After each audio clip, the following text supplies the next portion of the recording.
So I'm sat filming my December TBR and I'm thinking, I have read a lot of classics this year. Obviously, as I'm filming, the year isn't done yet. There are still some classics that I am in the middle of reading, but I've read quite a few. So I thought it would be fun to go through all of my owned classics that I've read as of filming. I'm filming this at the very end of November, so I will have read a couple more in December. But yes, all of my read classics, which is a bigger list than I anticipated. So these are going to be mainly classics with a few modern classics slipped in, such as The Handmaid's Tale, books like that. And what I'm going to do is I'm going to flip you around and show you through the shelf. So this is my classics shelf. As you can see, there are a fair few in here, and I would like to actually be able to fill it all the way to the end, but I need to move this shelf down. I haven't organised the shelves yet, just because it's pointless when some of my unread books still aren't here, so I want everything so that I can actually properly organise. But yeah, these don't fit. So they fill up the gaps that I have at the moment, which is a noble use. And there are some sneaky ones in here that I will show you as we get round to them. So first up is Jane Eyre, but this isn't the copy that I read first. Firstly, I read this copy, the Usborne Classics Retold. And if I flip through, you can see the writing is nice and big, and it's a lot shorter than the original. So the Classics Retold was falling over and recommended to me by my English teacher. The Usborne retelling was recommended to me by my English teacher when I was in year 6, which for non-Brits or non-English people is around 10-11 years old, and I read this and I fell in love with the story. I absolutely adored it. So then of course, when I was an adult, I decided I was going to read Jane Eyre. I still remember this. I read it on the train to Newcastle going up from Preston through Carlisle along to Newcastle. That's when I read this book. I will say that I didn't enjoy it at the time as much as I liked this one. However, I am enjoying classics a lot more now, so I really do want to delve into this again and give it another shot at some point. This book is about a young girl. We start off with her time living with her aunt and uncle as an orphan after her parents have died. They ship her off to a very strict boarding school because they don't want to have to live with her anymore. From this point on, she develops in life and she ends up becoming a governess. And she's a governess in this household and falls in love with the man of the house. But the man of the house has some secrets that he hasn't told her. If you don't know the rest of the story, I do recommend at least consuming it in some manner, whether that is the original or this little Usborne one, which I keep down with my childhood books, which is why it's not up here, even though it should be. I'll make room for that later.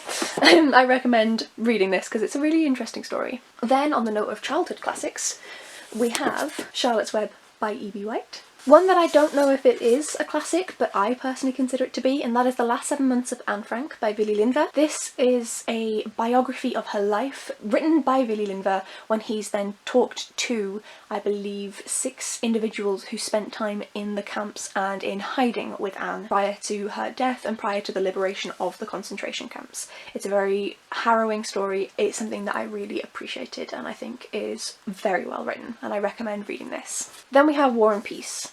Do I need to say anything more about this? If you're new to my channel, hi! I read War and Peace from the 1st of January 2021 up until around the 30th of September 2021, reading 1 or 2 chapters every day. I was buddy reading it with Olivia Savannah from Olivia's Catastrophe. I've spoken about it a million times. We love. As I mentioned before, The Handmaid's Tale by Margaret Atwood. These 5 here are a set of children's classics for girls that my mum bought me when I was a child. My favourites are The Secret Garden and Heidi. These were 2 of my absolute favourites as a kid. I will say now as an adult they do have problematic aspects in them, so The Secret Garden and Heidi both contain ableism in them, as well as some other issues with racism and sexism. Please do be aware of that going in, but yes, these were some of my absolute favourites as a child. And of course alongside those we have The Water Babies, Alice in Wonderland and Black Beauty. Alice in Wonderland and Black Beauty I ended up not actually reading until I was an adult, but I did enjoy them.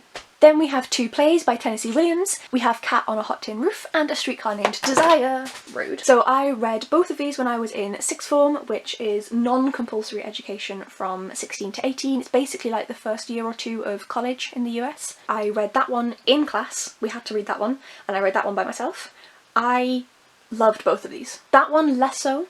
This one is one of my absolute favourites, as in on a date when we were first starting dating, my partner took me to see a university production of Cat on a Hot Tin Roof because I love it so much. Part of that is influenced by the film because that is just mwah, beautiful. I love these. One that I read as a child is Letter to My Daughter by Maya Angelou. Two that were forced on me by Caitlin from Mad Cheshire Rabbit, and I love her for it. We have Frankenstein, the 1818 text from Mary Shelley, and Wuthering Heights by Emily Bronte. These are two of her absolute favourite books, although she doesn't actually, oh that's her little gift note, she doesn't actually like the 1818 text of Frankenstein all that much. She prefers the 1832, so I do need to try the 1832 edition at some point. And Wuthering Heights she loves and is so fucking weird. Really enjoyed reading both of these, and I read them both relatively recently, I think August and September. Wise Children is another one that I read in school. I actually really didn't like this at the time that I read it, but also my English teacher wasn't the best, so I want to reread it again at some point and see how I feel about it myself. Perks of Being a Wallflower, I think we've all heard of. I like this poem, was gifted to me by my mum when I was a kid. It is lots of poetry that I folded down. This is how long I've had this. I've folded down my favourite poems. The book is just absolutely dead. And it is bracketed into different age ranges. So she gave me this when I was right at the youngest slot. I think I was 6 when she gave me this. Feminine Gospels by Carol Ann Duffy. Oh boy. So I read this in school in sixth form, but I love it so much. As in the back cover, I may or may not have come off. And I've actually read this like separate from uni. These annotations I really enjoyed doing. I genuinely adored going through all of these. You can see how much I read this, and that wasn't just for school, because I mean that one's in perfectly pristine condition. And I really want to read more poetry from Carol Ann Duffy because this is just one of my favourites ever. Like, I love it so much. And then we have a Roald Dahl short story collection. This I got when I was a kid, even though it's aimed at teenagers, but I was always an advanced reader as a kid. I was one of those. This is full of really fun stories that are contemporaries with a sci-fi twist or a fantasy twist, and they are just so much fun. I really do recommend picking this selection of short stories up. Then we've got 1984 by George Orwell, which I listened to in audiobook, and then my dad ended up gifting me this randomly as a physical copy, which was very sweet of him. To Kill a Mockingbird by Harper Lee. I read this in school and I enjoyed it at the time, but I now know that it's quite problematic. Then there are 3 Agatha Christie books. So we have The 13 Problems, The Mysterious Affair at Styles, and Death in the Clouds. These two are Poirot and this one is Miss Marple. So I've actually unhauled most of the Agatha Christie books that I've read, just because with mysteries they're not ones that I'm going to read again. I've kept these 3 for specific reasons.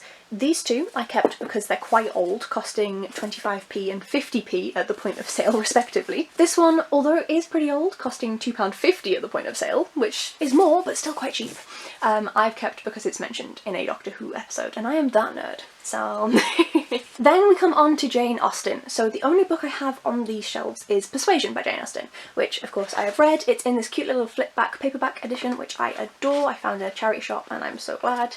But I have also read Pride and Prejudice and Lady Susan. I just ended up getting rid of my copies of those because Caitlin from Mad Cheshire Rabbit got me a really pretty edition. Can I zoom out? Kind of. Look, it's so pretty. It's so pretty. So yes, this is a bind-up of all of them. I kept this because you will pry this from my cold dead hands because it's adorable. But yeah, ta-da! But I've not read all of the Jane Austen novels, so that can't sit up there, annoyingly. Whilst I'm looking at that shelf down there, I do have 2 more books that aren't up here that could be, but they just aren't. Shut up. And that is Sherlock Holmes, The Complete Collection, and War and Peace by Leo Tolstoy, the Barnes & Noble edition. So basically I got these for my birthday this year, and they are down on the bottom shelf with all of the other birthday books. As I said, I'll reorganise when I reorganise. Now we're into the corner. Okay, so I'm going to start with these 2 and then get on to the elephant in the room.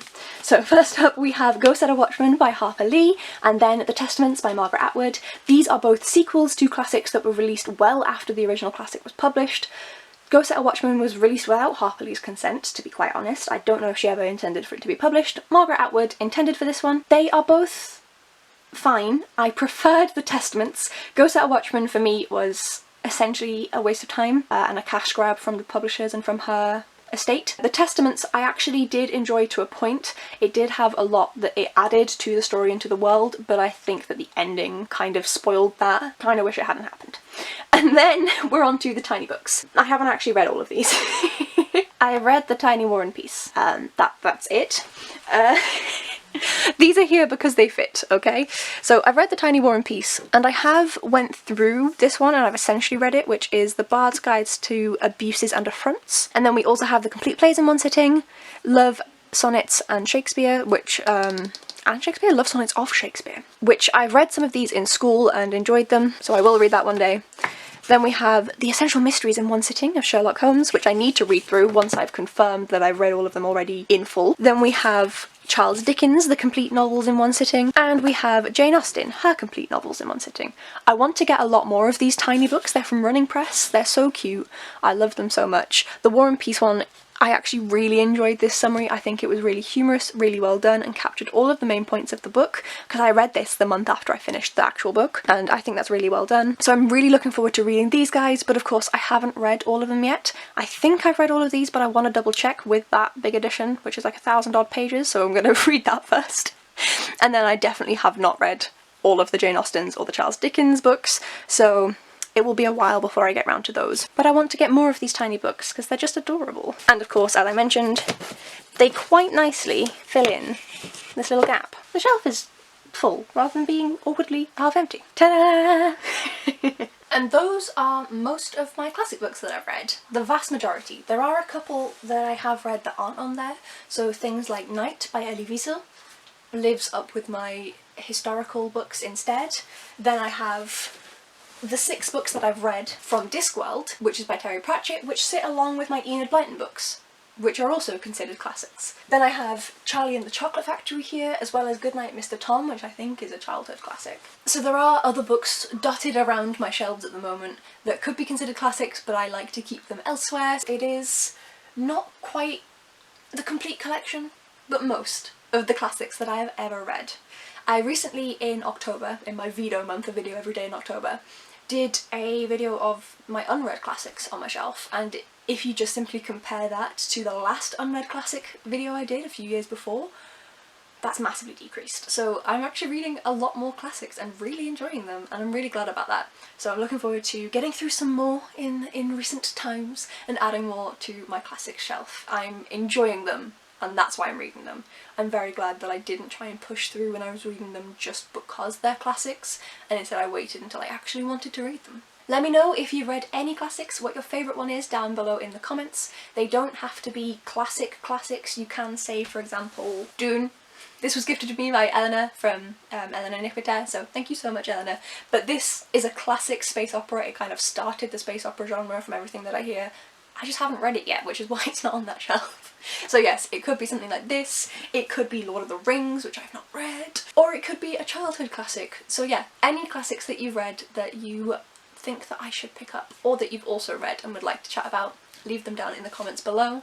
If you'd like to see some more of me this December talking about books that I've read, how my 2021 reading year has stacked up and my plans for 2022, then please do hit the subscribe button down below to see more from me, and hit like so that YouTube knows you enjoyed the video.